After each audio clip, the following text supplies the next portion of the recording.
de combate entrando en el campo de batalla. Diseñado con orgullo, bautizado con el nombre de un héroe nacional, ensamblado con piezas de al menos 4 países distintos, y armado, en esencia, con un fusil de gran calibre. Suena a parodia, pero fue absolutamente real. El Toldi, primer tanque producido en serie por Hungría, no solo es una rareza técnica, sino también una ventana a las contradicciones, improvisaciones y urgencias de una nación que intentaba reconstruir su fuerza militar en medio de un continente al borde del colapso. En este vídeo vas a descubrir por qué un vehículo creado con ambición nacional acabó siendo remolcado más veces de las que disparó, y cómo ingenieros civiles fueron enviados directamente al frente en tren, no para combatir, sino para intentar que sus motores arrancaran otra vez.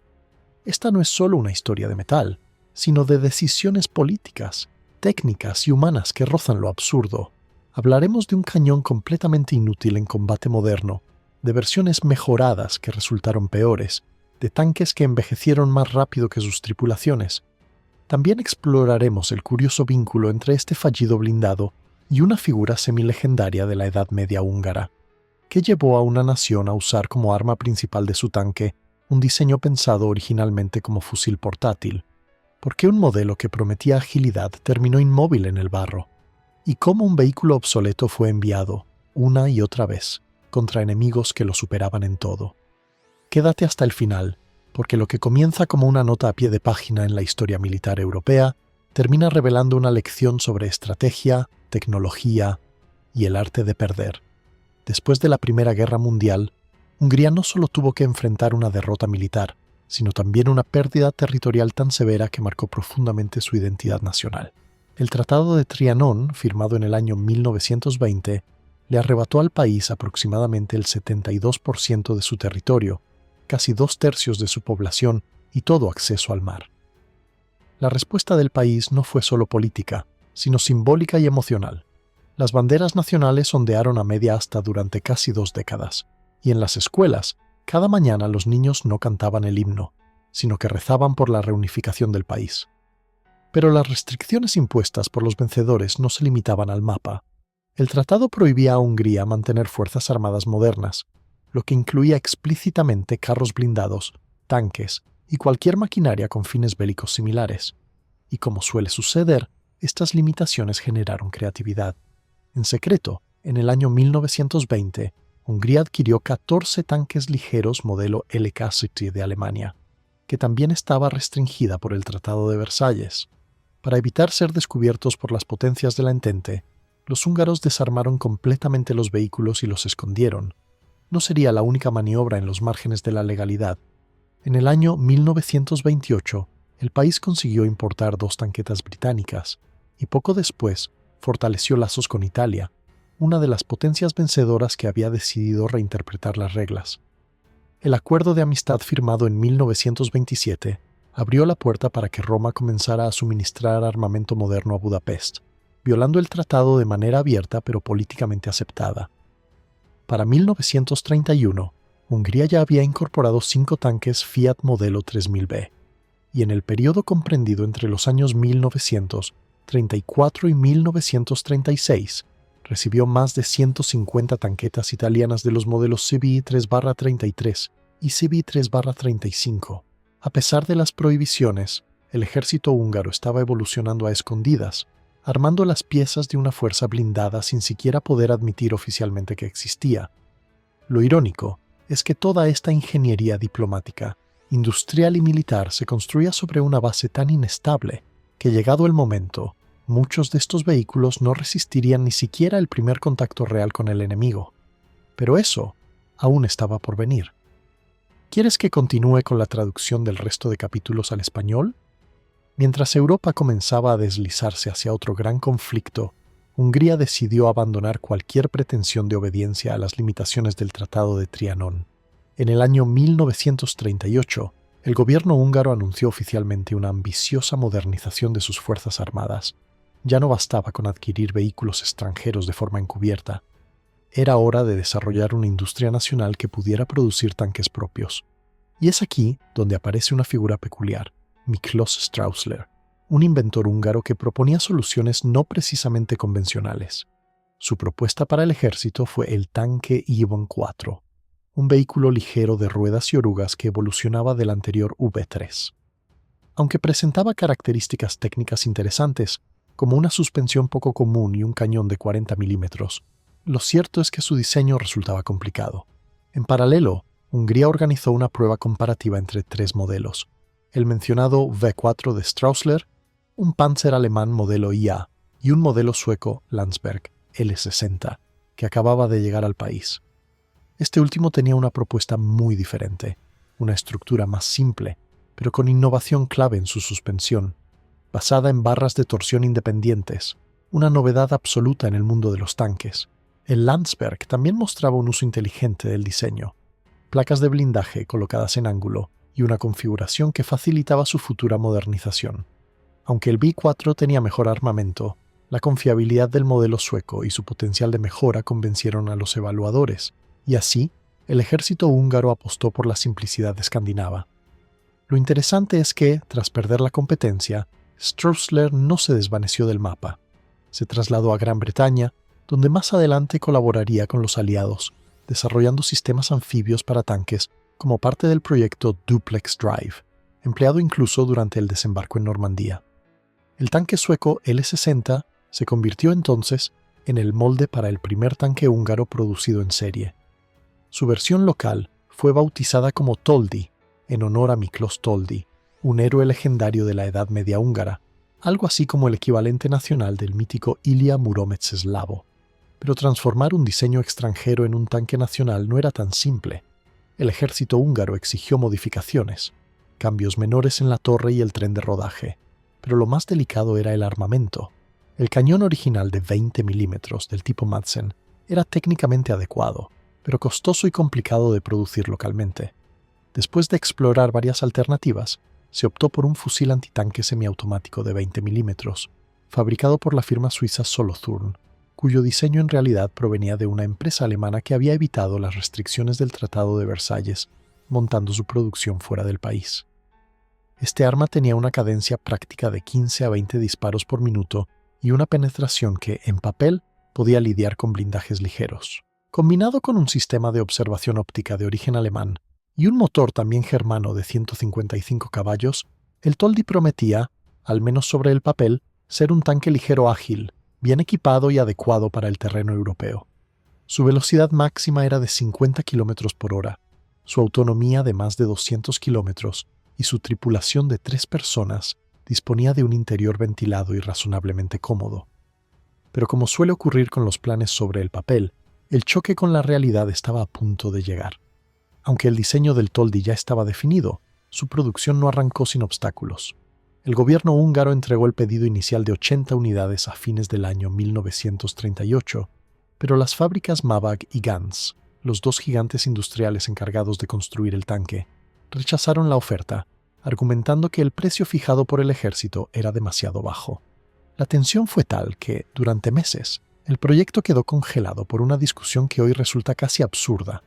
Un tanque que debía enfrentar al mundo quedó detenido por disputas contables. A este conflicto se sumaba una realidad incómoda. Muchas piezas necesarias para construir el Toldi no existían aún en Hungría y debían ser importadas desde otros países. El ensamblaje de un tanque que pretendía ser nacional comenzó, irónicamente, dependiendo de componentes alemanes y suecos. Finalmente, en febrero del año 1939, se alcanzó un acuerdo. Las 80 unidades del pedido inicial fueron divididas equitativamente entre ambas fábricas. En abril del año 1940 salió la primera unidad completamente funcional. La última fue entregada en marzo del año siguiente. Pero la historia no terminó ahí. El modelo Toldi Premier fue solo el comienzo. Una segunda serie, llamada Toldi II, se lanzó con varias mejoras. Esta vez se fabricaron exclusivamente con piezas húngaras, eliminando la dependencia extranjera. También se incorporaron radios más modernas y se reforzó el blindaje en zonas clave, como la protección del cañón. Durante un tiempo, las versiones I y II se produjeron en paralelo, siendo fácilmente distinguibles solo por el tipo de antena, hasta que ambas compartieron la misma radio y esas diferencias visuales desaparecieron por completo. De esta segunda serie se fabricaron 110 unidades, Sin embargo, el ejército húngaro pronto se dio cuenta de que portar un fusil antitanque de 20 milímetros en la década de los 40 era poco más que simbólico. Ya no bastaba con velocidad y maniobrabilidad, se necesitaba potencia de fuego real. Fue entonces cuando nació la versión Toldi II-A.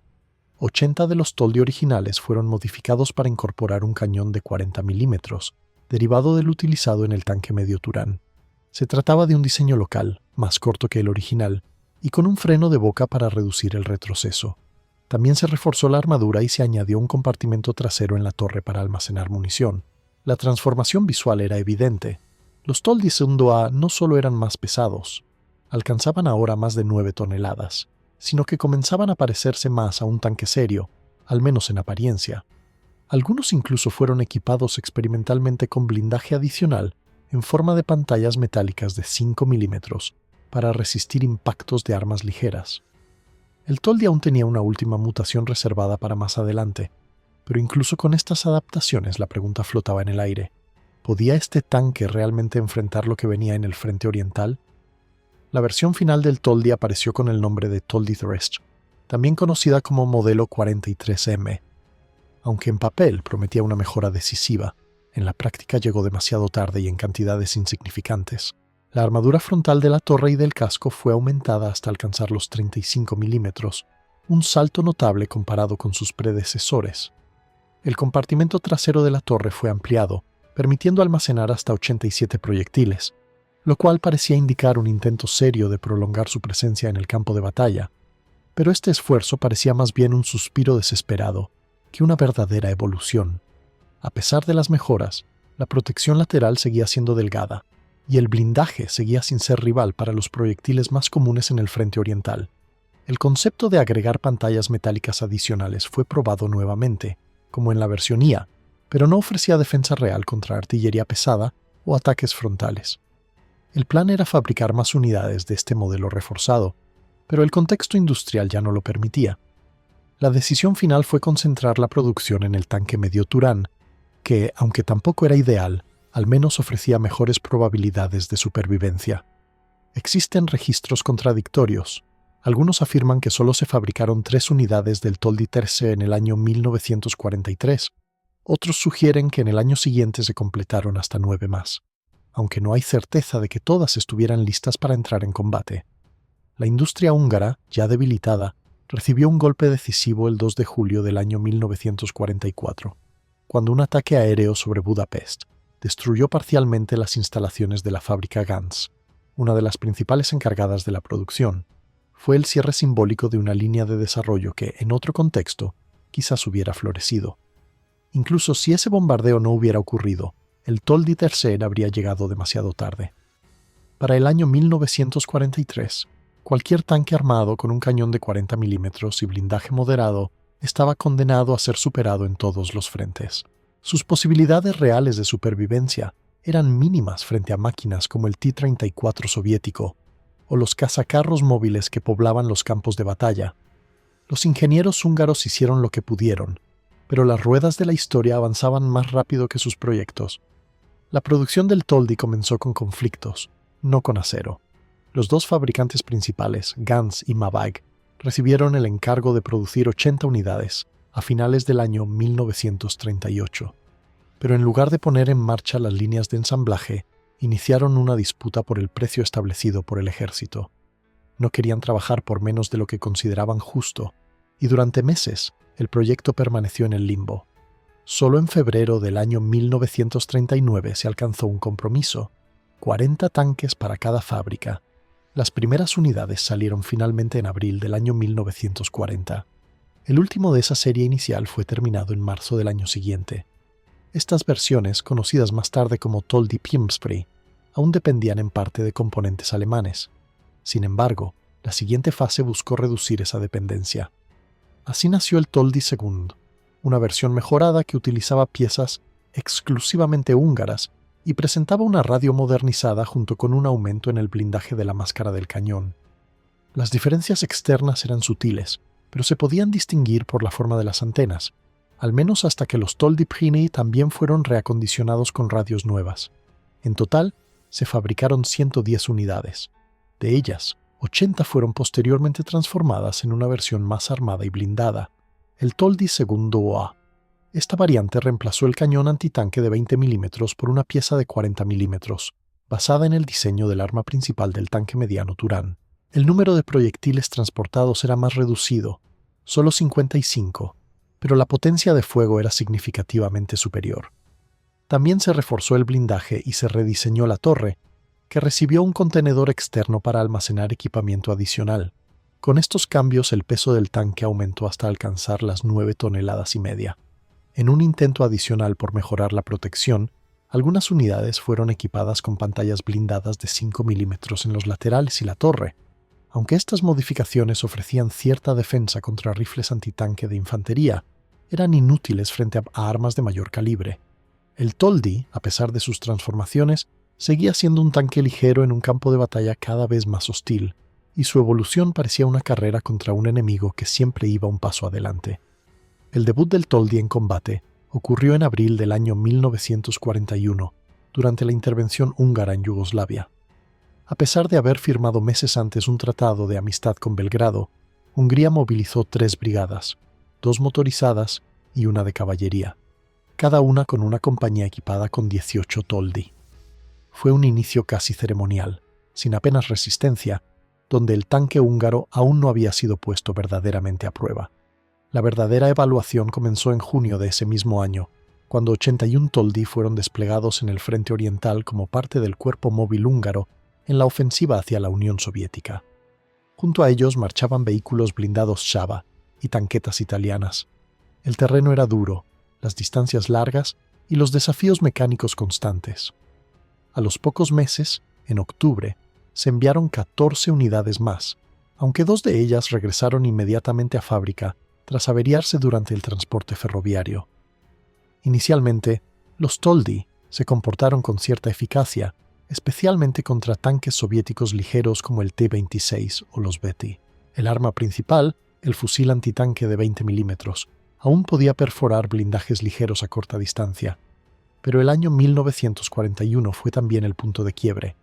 Pronto, los T-34 y los KFE empezaron a aparecer en grandes cantidades.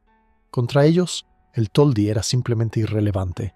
Ni su blindaje ni su armamento podían enfrentarlos con efectividad. Sin embargo, gracias a su radio relativamente moderna, el Toldi encontraba cierto valor como vehículo de reconocimiento. Curiosamente, esta misma característica lo hacía útil en tareas de coordinación más que de combate directo. Pero la fiabilidad técnica comenzó a flaquear. La transmisión y los motores sufrían constantes fallos, especialmente en condiciones de barro o frío extremo. En muchos casos, las unidades debieron ser reparadas por técnicos civiles enviados desde las fábricas, ya que los talleres militares no daban abasto. Al regresar a Hungría en noviembre de ese año, el balance era contundente. De los 65 Toldi que requerían reparaciones, 37 no habían sido dañados en combate, sino que se habían averiado por fallos mecánicos. A pesar de estas señales de advertencia, el modelo siguió en servicio. En la campaña de 1942 participaron 17 unidades. Solo 3 regresaron en marzo del año siguiente. La vida útil del Toldi en el frente se iba acortando, no tanto por el fuego enemigo, sino por su incapacidad para mantenerse en marcha. En el año 1944, la situación militar de Hungría era desesperada. Las fuerzas soviéticas avanzaban implacablemente hacia el corazón del país, y los Toldi, en todas sus variantes, fueron llamados una vez más a la línea del frente. A pesar de ser vehículos técnicamente obsoletos, se utilizaron en cantidades notables. Aproximadamente 66 unidades de la versión Toldi Premium y unas 63 de los modelos Toldi II y Toldi II-A seguían en servicio activo, frente a enemigos como los T-34 con cañones de 85 mm o incluso los IS-2. Los Toldi se convertían, en el mejor de los casos, en objetivos móviles.